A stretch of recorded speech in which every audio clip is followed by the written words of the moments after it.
Now let's continue to simplify radicals, starting with question 11. Negative 2 times the square root of 162. I'm just going to get started once again by making a factor tree. 162 divided by 2 is 81. 81 is odd, so it can't divide it by 2, but 81 is divisible by 3. 81 divided by 3 is 27. 27 divided by 3 is 9. 9 divided by 3 is 9. Fantastic. So we have broken down the 162. It works out to be 2 times 3 to the power of 4.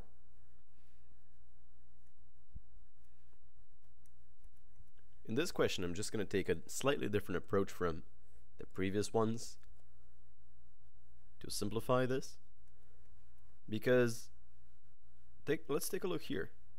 3 to the power of 4 is 81, correct? And the square root of 81 is just 9. So I can split this up into the square root of 2 times the square root of 3 to the power of 4, which is 81. Hopefully I'm not confusing anyone. And the square root of 81 is just 9. There we go.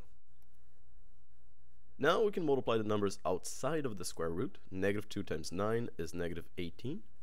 And we're multiplying that by the square root of 2. So that's it. Negative 18 square root of 2 is the fully simplified radical.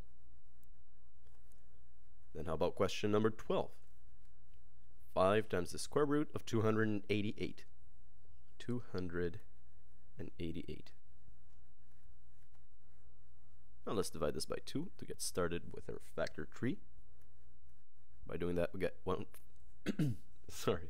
we get 144 divided by 2, that's 72.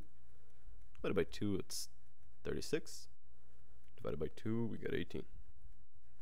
Divided by 2, we get 9. Then we can divide 9 by 3, and we get 3. Wow, okay. So that's a large number over here. And I'm just going to show you guys, I'm going to start pairing the numbers right here. So we have a pair of 2's over here, a pair of 2's over here, and a pair of 3's right there. And the lonely 2, poor thing, it's just going to be on its own. So we have 2 times 2 squared times 2 squared times 3 squared. This is of course one of the many ways in which I can simplify this. I'm just taking it step by step. Maybe you have already solved this whole thing and simplified it, but I'll just take it slow.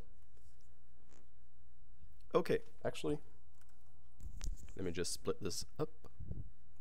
I got distracted talking to you. Now, 2 squared of course is 4, 2 squared is 4, and 3 squared is 9. Now the square root of 4 is 2. The square root of 4 is 2.